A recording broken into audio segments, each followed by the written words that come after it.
বহুতে ভাল খবৰ। Department of school for education ফালৰ পৰা এটা নটিফিকেশ্যন ওলাইছে 10 তাৰিখে। যোৱা কেবিনেট বৈঠকত এটা গুৰুত্বপূৰ্ণ সিদ্ধান্ত অসম চৰকাৰে লৈছে।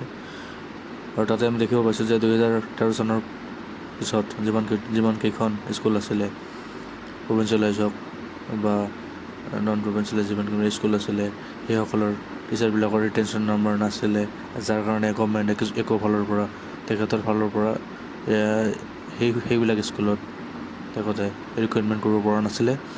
কিন্তু কেবিনেট বৈঠকত পিছৰ পৰা তাতে পৰা ফাইনেন্স ডিপাৰ্টমেণ্টৰ ফালৰ পৰা এটা NOC পাইছে, যাৰ কাৰণে এতিয়াৰ পৰা যিমানকেইখন প্ৰভিঞ্চিয়েল স্কুল আছে, সেইটো LP হওক, UP হওক বা হায়াৰ ছেকেণ্ডেৰী বা হাইস্কুলে হওক, সকলোখিনিতে এতিয়া গভৰ্ণমেণ্টৰ ফালৰ পৰা ৰিক্ৰুইটমেণ্ট কৰিব পাৰিব।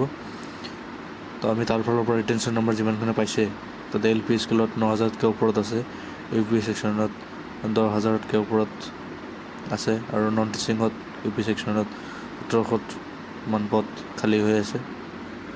আৰু তাৰ লগতে ছেকেণ্ডেৰী ছেকশ্যনত আমি দেখিবলৈ পাইছোঁ যে হাইস্কুলত 12,000তকৈ ওপৰত আছে, আৰু হায়াৰ ছেকেণ্ডেৰী বা ছিনিয়ৰ ছেকেণ্ডেৰীত দেখিবলৈ পাইছোঁ প্ৰায় 1,000ৰ ওপৰত পদ আছে।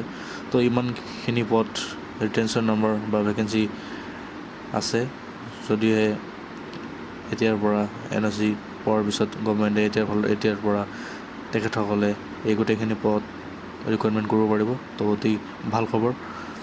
আৰু আপোনালোকে এতিয়া যিসকলে টেট পাছ কৰি আছে বা টেট দিব বা টেট কাম ৰিক্ৰুইটমেণ্ট দিব, তাতে বহুতখিনি পদ ইনক্ৰিজ হ'ব বা বহুতখিনি পদ বাঢ়ি যাব। সকলোৱে আশা কৰিব পাৰোঁ যে এইবাৰ সকলোৱে চাকৰিকেইটা পাবলৈ সক্ষম হ'ব। আৰু লগতে অহা কেইদিনমানৰ ভিতৰত ৰিক্ৰুইটমেণ্ট প্ৰচেছখিনি আগবাঢ়িব, তাতে আশা কৰিছোঁ।